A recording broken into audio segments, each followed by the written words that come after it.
শুধু একবার কল্পনা করে দেখুন, আপনি পৃথিবীতে দাঁড়িয়ে পৃথিবীর আকাশে একটি ব্ল্যাক হোল দেখতে পাচ্ছেন। ব্ল্যাক হোলটি ক্রমশই পৃথিবীর দিকে দিয়ে আসছে। সূর্যকে কেন্দ্র করে ঘুরছে 8টি গ্রহ, শতাধিক উপগ্রহ, হাজার হাজার গ্রহাণু এবং কোটি কোটি ধূমকেতু। শান্তশিষ্ট সৌরজগতে কোনোভাবেই ব্ল্যাক হোল ঢুকে পড়ার কোনো আশঙ্কা নেই। কিন্তু যদি ঢুকে পড়ে তাহলে কি হবে? তখন কি ব্ল্যাক হোল শুষে নেবে আমাদের সৌরজগৎকে? ব্ল্যাক হোল নিজে কোনো গর্ত নয়, খুব ছোট্ট জায়গায় প্রচণ্ড বড় জমলে তা স্থানকালে চাদরে অনেকটা গর্তের মতো করে তীব্রভাবে বাঁকিয়ে ফেলে যে কোনো বস্তুকে। আমরা বলি ব্ল্যাক হোল বা কৃষ্ণগহ্বর।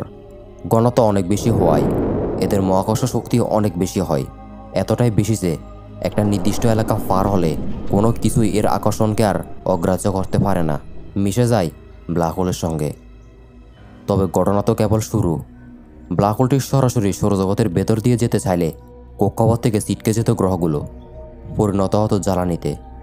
পৃথিবী থেকে প্লুটোর যে দূরত্ব, ওই দূরত্বে এলেই পৃথিবীর উপর পড়ত ব্ল্যাক হোলের প্রত্যক্ষ মহাকর্ষীয় প্রভাব। সৌরজগতের বাসযোগ্য অঞ্চল থেকে ব্ল্যাক হোলের দিকে ধীরে ধীরে বেরিয়ে পড়ত পৃথিবী। মানুষ এই পরিবর্তনের সঙ্গে দ্রুত খাপ খাইয়ে নিতে পারবে কিনা সেটা একটা প্রশ্ন বটে। অবশ্য হাতে খুব একটা সময় থাকতো না অমন অবস্থায়। ব্ল্যাক হোলের আকর্ষণের কাছে যাওয়ার সময় পৃথিবীর ভূতলকে ফাটল ধরতে শুরু করত, ভূমিকম্প আর অগ্নুপাত শুরু হতো প্রচণ্ডভাবে। সে সঙ্গে থাকতো ঝড় ও জলস্রোতের মতো প্রাকৃতিক দুর্যোগ। পুরো ভূপৃষ্ঠ ডেকে যেত গলিত ম্যাগমার স্রোতে। ধীরে ধীরে ব্ল্যাক হোলের চারপাশের ইভেন্ট হরাইজনে উত্তপ্ত প্লাজমার পরিণত হওয়ার মাধ্যমে পৃথিবীর মৃত্যু ঘটত। তবে এসব দেখার জন্য আপনি আমি তখন কেউই বেঁচে থাকতাম না। এর অনেক আগেই প্রাণ মুছে যেত পৃথিবী থেকে। তবে ভাগ্য কিছুটা ভালো হলে অস্থির মহাকর্ষের সময় পৃথিবী বেরিয়ে পড়ত সৌরজগৎ ছেড়ে। শীতল প্রাণহীন ববগুড়ে গ্রহে পরিণত হতো পৃথিবী। নাক্ষত্রিক বরের ব্ল্যাক হোলের কারণ পৃথিবী সহ অনেক গ্রহ উপগ্রহ বেঁচে যাওয়ার সম্ভাবনা থাকতো অনেক। বেঁচে যাওয়া বলতে ব্ল্যাক হোলের সরাসরি না পড়ে মহাকাশে ছড়িয়ে ছিটিয়ে যেতে পারে এরা। মহাবিশ্বে ব্ল্যাক হোলের কমতি নেই। গ্যালাক্সির কেন্দ্রে যেমন অতিবারী ব্ল্যাক হোল বসে আছে, তেমনি প্রতিনিয়ত নক্ষত্রের ধ্বংসাবশেষ থেকে তৈরি হয় নাক্ষত্রিক ব্ল্যাক হোল বা স্টেলার ব্ল্যাক হোল। সব ব্ল্যাক হোল যে এক জায়গায় স্থির থাকে এমন নয়, জ্বালানি সংরক্ষণ করতে এরা স্থান পরিবর্তন করতে পারে।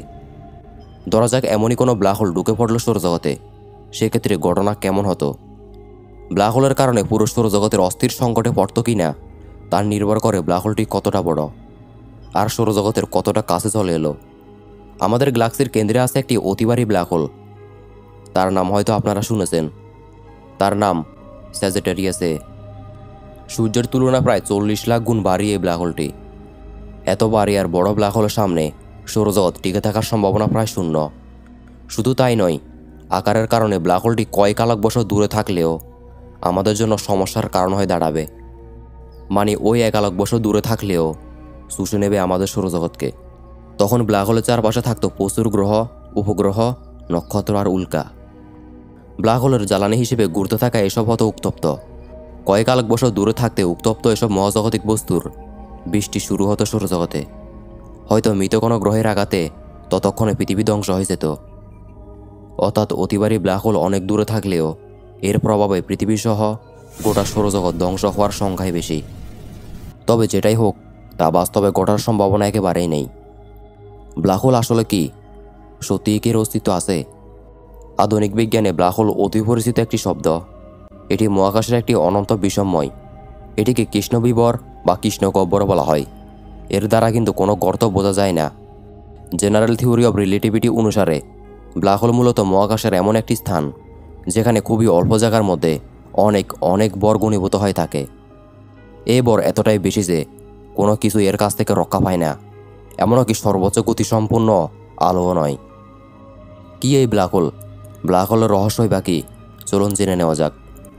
মহাবিশ্বের এমন কিছু তারকা বা নক্ষত্র আছে যারা এমন শক্তিশালী মহাকর্ষ বল তৈরি করে যে এটি তার কাছাকাছি চলে আসা কোনো বস্তুকে একেবারে টেনে নিয়ে যায়। হোক তা কোনো গ্রহ, ধূমকেতু বা স্পেসক্রাফট, এটি ব্ল্যাক হোল। ব্ল্যাক হোলের জন্ম কিভাবে? কৃষ্ণগহ্বরের জন্মের ইতিহাস অনেকটা কবিতার মতো। একটি তারার মৃত্যু থেকে জন্ম নেয় একটি কৃষ্ণগহ্বর। বিজ্ঞানীদের মতে সবচেয়ে ছোট্ট ব্ল্যাক হোলটির জন্ম ঠিক এই মহাবিশ্বের জন্মের সময়। একটি নক্ষত্রের নির্দিষ্ট জ্বালানি নিঃশেষ হয়ে গেলে এর মৃত্যু ঘটে। যতক্ষণ পর্যন্ত এর অভ্যন্তরীণ হাইড্রোজেন গ্যাস অবশিষ্ট থাকে ততক্ষণ পর্যন্ত এর ভিতরে নিউক্লিয়ার বিক্রিয়া চলতে থাকে। হাইড্রোজেন শেষ হয়ে গেলে এর কেন্দ্রীয় মূল বস্তু সংকুচিত হতে থাকে। এভাবে একটি তারার মৃত্যু হয়। ব্ল্যাক হোলে রয়েছে শক্তিশালী মহাকর্ষীয় ক্ষেত্র। ব্ল্যাক হোলের চারদিকে একটি সীমা আছে, যেখানে একবার ঢুকে পড়লে আর কখনোই বের হওয়া যায় না। এভাবেই মহাকাশের মহাবিশ্বময় হয়ে বেঁচে রয়েছে ব্ল্যাক হোল। তবে যেটাই হোক না কেন, আমাদের সৌরজগতের ভিতরে ব্ল্যাক হোল ঢুকে পড়ার সংখ্যা খুবই কম, তাই এ নিয়ে দুশ্চিন্তার কিছুই নেই। তো বন্ধুরা, এই ছিল মূলত আজকের ভিডিওটি কেমন লাগলো সেটা অবশ্যই কমেন্ট করে জানাবেন। আর ভিডিওটি ভালো লাগলে অবশ্যই আপনার বন্ধুদের মাঝে ভিডিওটি শেয়ার করবেন। আর আমাদের চ্যানেলে যারা নতুন এসেছেন তারা আমাদের চ্যানেলটি সাবস্ক্রাইব করে পাশে থাকা বেল আইকন বাজিয়ে রাখবেন। তো দেখা হবে অন্য কোনো ইন্টারেস্টিং ভিডিওতে।